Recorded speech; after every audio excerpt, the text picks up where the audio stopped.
Pernah tidak kita ditanya sesuatu yang sebenarnya kita itu tahu jawabannya, tapi kita pura-pura bilang, nggak tahu.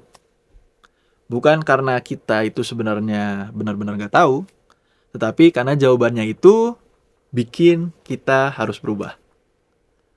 Saudara-saudara terkasih, itulah yang terjadi dalam Injil esok hari.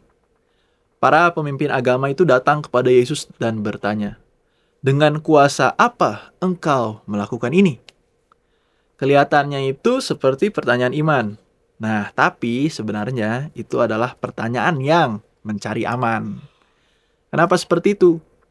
Ketika Yesus balik bertanya tentang Yohanes, mereka mulai berhitung.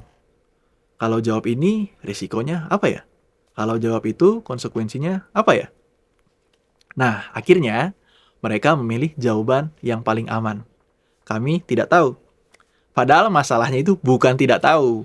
Masalahnya tidak mau jujur. Dan disitulah kontrasnya dengan bacaan yang lain. Surat Yudas justru berkata, "Bangunlah dirimu di atas imanmu, berdoalah dalam Roh Kudus." Artinya iman itu bukan sesuatu yang kita hindari. Iman itu sesuatu yang kita bangun. Tapi mungkin seringkali kita lebih mirip dengan para pemimpin agama tadi. Dalam hidup sehari-hari misalnya. Kita tahu harus mengampuni, tapi kita tunda.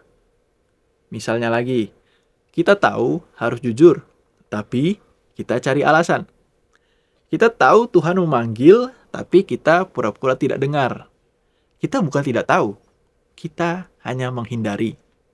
Nah, saudara-saudara yang terkasih, iman yang dibangun itu memang tidak nyaman, karena dia menuntut kejujuran, menuntut perubahan, dan kadang juga menuntut keberanian. Sedangkan iman yang dihindari selalu terasa aman. Tidak perlu berubah, tidak perlu ambil risiko, cukup bilang, "Saya tidak tahu." Tapi iman yang seperti itu tidak akan pernah bertumbuh. Maka mungkin hari ini pertanyaannya untuk kita bukan apakah saya beriman, tapi mari kita bertanya secara lebih jujur. Di bagian mana saya sedang menghindari iman? Karena ternyata kita tidak kehilangan iman saat kita sedang merasa ragu. Dan kita mulai kehilangan iman saat kita berhenti untuk menjadi orang yang jujur. Iman tidak runtuh karena kita tidak tahu, tetapi iman berhenti bertumbuh ketika kita memilih untuk tidak mau tahu. Tuhan memberkati.